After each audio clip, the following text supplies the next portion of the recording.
जो कुर्बान हुए देश के लिए, हमने उनको भुला दिया। हम कैसे भारतीय हैं जो उनके विधवाओं को रुला दिया।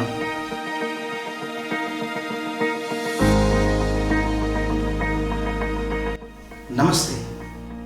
आज विजय दिवस के मौके पे मैं एक ऐसे विषय के बारे में बात करना चाहता हूं जिसको टच करने से हम सब कतराते हैं। वो है हमारा पॉलिटिकल सिस्टम। आप किसी भी यूथ से, किसी भी ऐसे युवा वर्ग से आप चाय दुकान पे बैठ के, चाय के टपरी पे बैठ के ये पूछें कि ये कोरोना का सॉल्यूशन क्या है, या उनसे ये पूछें कि ये प्रवासी मजदूर जो इतना इस लास्ट 3 महीने में जो समस्याएं झेली है उसकी सॉल्यूशन क्या है, तो उनके पास 100 सॉल्यूशंस रहते हैं। वो आएंगे, वो 100 उपाय आपको बता देंगे। ये करने से ऐसा हो जाता, वो करने से ऐसा हो जाता, ट्रेन उस टाइम चालू कर देने से ये हो जाता, फ्लाइट से उठा के अगर बैंगलोर से बिहार पहुंचा देते, गवर्नमेंट अगर पैसा इन्वेस्ट करता तो ये हो जाता।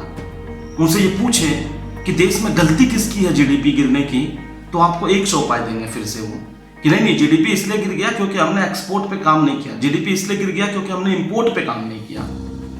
उनके पास 100 सॉल्यूशंस रहते हैं। अब वो सॉल्यूशन वाजिब रहते हैं। मैं कभी ये नहीं बोलता हूँ कि वो गलत सॉल्यूशंस देते हैं, उनकी सॉल्यूशन बहुत वाजिब है। लेकिन उनसे यही चीज पूछे, क्या ये सॉल्यूशन तुम 10 आदमी के बीच में जाके बोल पाओगे? या उनसे ये पूछे, क्या ये सॉल्यूशन तुमको एक स्टेज हम दे दें, गवर्नमेंट के अगेंस्ट में ये क्वेश्चन पूछ पाओगे? ये सॉल्यूशन क्या तुम गवर्नमेंट के सामने रख पाओगे?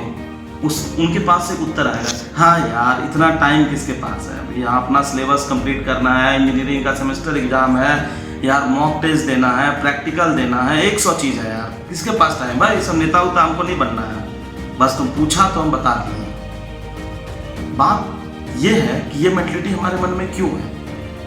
हम एक युवा हैं, एक ऐसे वर्ग जो आने वाले टाइम में देश को चलाने वाले हैं। आज के युवा वर्ग में एक मेंटलिटी बढ़ती गई है। एजुकेशन मीन्स सिर्फ वो 10 या 15 बुक जो हमें मिलता है वो पढ़ना।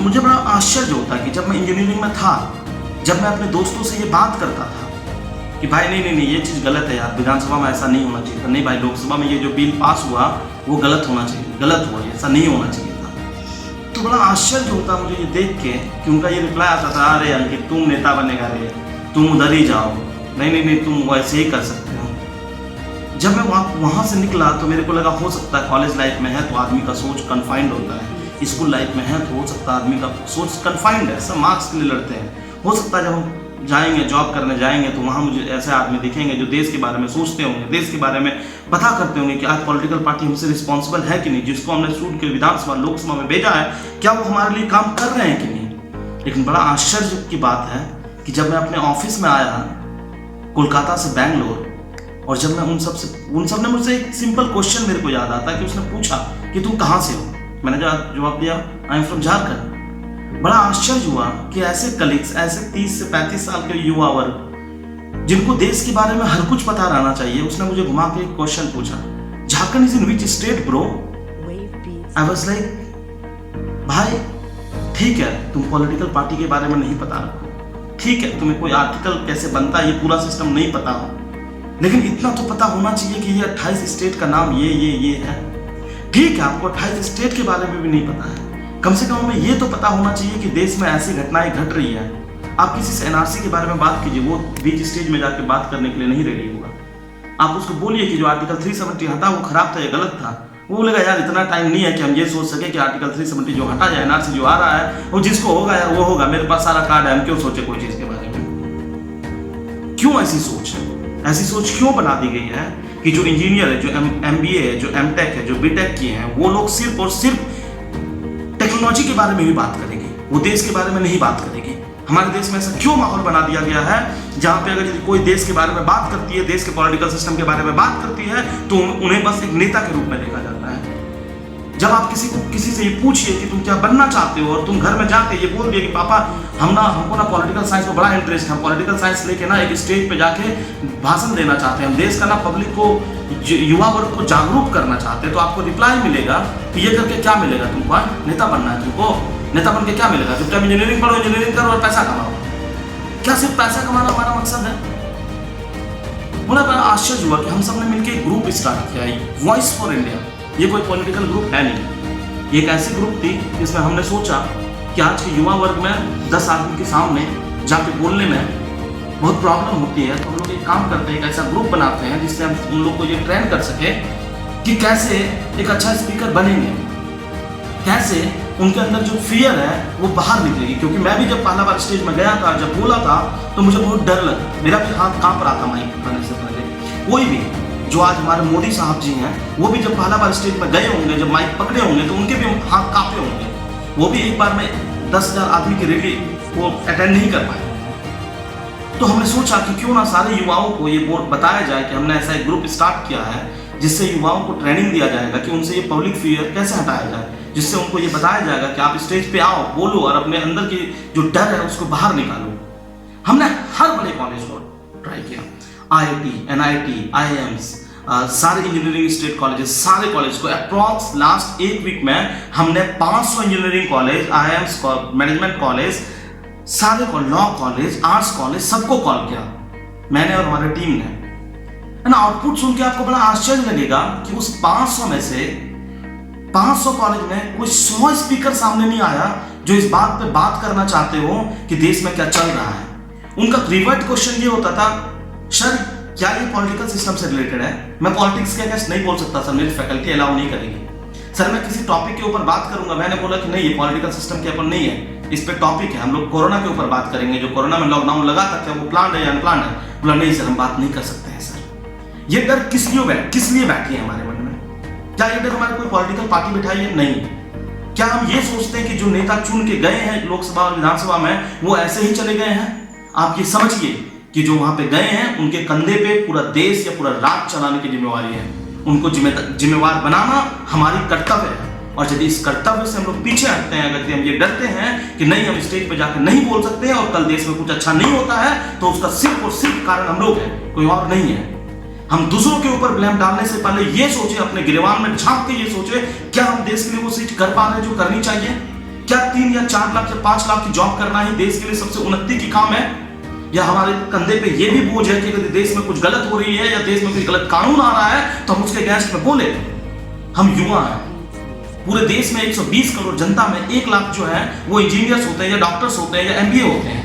वो 1 लाख भी अगर यदि आगे आके सोसाइटी को ये नहीं बोलना चाहेगा कि भाई ये चीज गलत है, इसके पार्टी के इस अगेंस्ट में तुम जाओ, तुम बोल सकते हो, तो कौन बोलेगा? हमारे बैन में ये क्यों बैठा दिया गया कि एक इंजीनियर सिर्फ और सिर्फ सॉफ्टवेयर बनाने जानता है, एक डॉक्टर का काम सिर्फ और सिर्फ इलाज करना है, उसके काम ये नहीं है कि उसके पास जो मरीज आता है उसको ये भी बताया जाए कि ये पॉलिटिकल सिस्टम में गलत होता है। उनके साथ उनके काम ये भी होनी चाहिए कि जो सोसाइटी में जब वो जाते हैं तो 4 आदमी के बीच में बैठ के उन्हें बताएं कि देखो ये प्रोस्पेक्टिव में ये गलत है, आज जो ये मेडिकल फील्ड में डिसीजन लिया गया वो गलत है, आज जो लॉ के फील्ड में ये गलत लिया गया। क्या वो लॉ स्टूडेंट का ये कर्तव्य नहीं है कि वो अपने दोस्तों के बीच में, अपने सोसाइटी के बीच में जब बैठे तो उनको ये बताएं कि ये लॉ आना वो गलत था? आपको लॉ का नॉलेज है, आप लॉ में पढ़ रहे हैं, तो आप उसके बारे में बात क्यों नहीं करना चाहते? आप इंजीनियरिंग के स्टूडेंट हैं, जब साइंस और टेक्नोलॉजी में कोई डिसीजन गवर्नमेंट लेती है तो आप क्यों नहीं बताना चाहते आदमी को कि ये डिसीजन का इंपैक्ट 10 साल बाद ये पड़ेगी? आप क्यों बस ये सोच के चुप रह जाते हैं कि ये डिसीजन पे तो मेरा तो सैलरी यार 3 लाख आ रहा था, आज भी 3 लाख आ रहा है, लॉकडाउन लग गया, मेरी सैलरी तो कम नहीं हुई है, मैं क्यों सोचूं इस बारे में? आप अगर इकोनॉमिक्स के हैं तो कोई गवर्नमेंट की सही या गलत स्टेप आती है तो आप ये क्यों नहीं सोचते कि इकोनॉमिक्स का स्टूडेंट होकर मैं सोसाइटी के पास जाऊं और ये बात बताऊं कि भाई ये जो इकोनॉमिकल स्टेप लिया गया है ये गलत है या ये सही था? जब कोई भ्रम फैलाया जाता है सोसाइटी में तो हम लोग बड़ा मजे से बैठ के बोल देते हैं कि व्हाट्सएप और यूट्यूब और ये जो फेसबुक और इंस्टा है ये सब सिर्फ गलत चीज फैलाने के लिए IT सेल्स लगे हुए हैं सब पार्टी के, वो गलत चीज फैलाते हैं। आप ये क्यों नहीं सोचते जब वो गलत चीज फैलाता है और 10 आदमी के बीच गलत चीज जाता है तो आप भी सामने आए, आप भी एक वीडियो बनाएं और उन्हें बताएं कि ये चीज गलत था? आप क्यों नहीं बनाना चाहते हैं? आप क्यों नहीं बताना चाहते हैं? ये सारे टॉपिक पे बात होनी चाहिए थी। क्या हमारे एजुकेशन सिस्टम में ये नहीं होनी चाहिए थी कि भाई अगर तुम इंजीनियर हो तो इंजीनियरिंग के साथ साथ देश में क्या हो रहा है क्या नहीं हो रहा है, कौन सी लॉ बन रही है कौन सी लॉ नहीं बन रही है, हम उस पर भी बात करें? क्यों हमें हर जगह डिस्करेज किया जाता है, चाहे वो टीचर हो, चाहे प्रोफेसर हो, चाहे हमारे कलीग्स हो, चाहे हमारे पेरेंट्स हो, हमेशा पॉलिटिकल सिस्टम पे बात करने वाले को नेता के नजरिए से या एक ऐसे स्टूडेंट के नजरिए से जिसको एजुकेशन में इंटरेस्ट नहीं है, ऐसा क्यों बताया जाता है? क्यों क्लास का टॉपर आके ये नहीं बोल सकता है कि भाई जो तुम कर रहे थे या भाई जो आज गवर्नमेंट डिसीजन लिया वो गलत है? क्यों क्लास टॉपर सिर्फ वही होगा जो सिर्फ बुकिश नॉलेज पढ़ेगा? क्यों हम इस सब चीज पे काम नहीं करते हैं? क्या ये हमारा कर्तव्य नहीं था? या हमने एक मेंटालिटी बना लिया कि नहीं, एजुकेशन मीन्स सिर्फ यही है, हम इसी पे ही टिके रहेंगे। हम 10 साल पहले भी इसी चीज को फॉलो करते थे, आज भी इसी चीज को फॉलो करेंगे और 10 साल बाद भी इसी चीज को फॉलो करेंगे कि देश में अगर कोई गलती हो तो सिर्फ मोदी जी या अमित शाह जी या राहुल गांधी या XYZ पॉलिटिकल पार्टी को हम ब्लेम करेंगे। क्यों ऐसे सिस्टम बना दिए हैं? हम ऐसी मेंटालिटी को क्यों नहीं चेंज करना चाहते हैं? ऐसी मेंटालिटी को चेंज करना ही हमारा मकसद था कि हम ये ग्रुप बना के सबसे जुड़ना चाहते थे, सबके मन तक पहुंचना चाहते थे, उन्हें ये बताना चाहते थे कि आपके पास एक स्टेज है, आप आए और बोले। लेकिन नहीं, हम लोग ये मन में बैठा लिए कि नहीं, ये आज जो डोकलाम पे कांड हुआ उस पर जो है एक पॉलिटिकल पार्टी को ब्लेम करेंगे, ये करेंगे, अपने एजेंडा को साधेंगे और कुछ नहीं। घर में बैठ के या फेसबुक पे 2 ट्वीट कर देने से या फेसबुक पे 2 कमेंट लिख देने से सारे चीज सॉल्यूशन नहीं मिलते हैं। अगर ये सॉल्यूशन ढूंढना है तो आपको सामने आना पड़ेगा, सॉल्यूशन निकालना है तो सोसाइटी के बीच में आना पड़ेगा। अगर आप नहीं आते हैं तो आप ये मानिए कि जो प्रॉब्लम है, you are the part of problem. There is only 2 way, either you can give the solution, either you are the part of the problem. That's it. और यदि आज नहीं बोले, आज नहीं उठे आप अपना बात को बताने के लिए सोसाइटी में, तो आप बिलीव रखिए आज जो देश की कंडीशन है, आने वाले 10 साल भी हमारी कंडीशन वही रहेगी। अगर उसको इंप्रूव करना है तो हमें ऊपर आना होगा। इन्हीं सब चीजों को ध्यान में रखते हुए हम सब ने मिलकर वॉइस फॉर इंडिया बनाया। यह एक ऐसा मंच है जो आपके लिए है, आपके द्वारा है और आपकी ही वाणी को दूसरों के बीच में रखने का एक साधन है, एक जरिया है। हम आपके बिना कुछ भी नहीं है। अगर आप हमारा साथ दे तो आने वाले समय में यह मंच भी अपने देश का एक ऐसा मंच होगा जहां से हर युवा अपने विचार को देश के सामने रख पाएगा। हमने 15 अगस्त को अपना पहला इवेंट रखा है, जो हमारा एक नेशनल डिबेटिंग इवेंट है, जिसमें हम सारे युवाओं को बुला रहे हैं ताकि वो आए और अपने वक्तव्य को पूरे देश के सामने रखें। हमने 3 बहुत ही आसान से टॉपिक को चुना है। पहला टॉपिक है government banning Chinese app is just a failure और it's a good move from Modi government. Second topic जो हमने रखा है वो है लॉकडाउन इज प्लान्ड और अनप्लान्ड। और तीसरी विषय जो हमने रखा है वो आजकल असम और बिहार से जुड़ी हुई है, हमारे आम आदमी से जुड़ा हुआ विषय, वो है असम और बिहार का फ्लड। जो टॉपिक का नाम है वो है flood in Assam and Bihar is continuous failure of government from independence और ए परमानेंट नेचुरल डिजास्टर।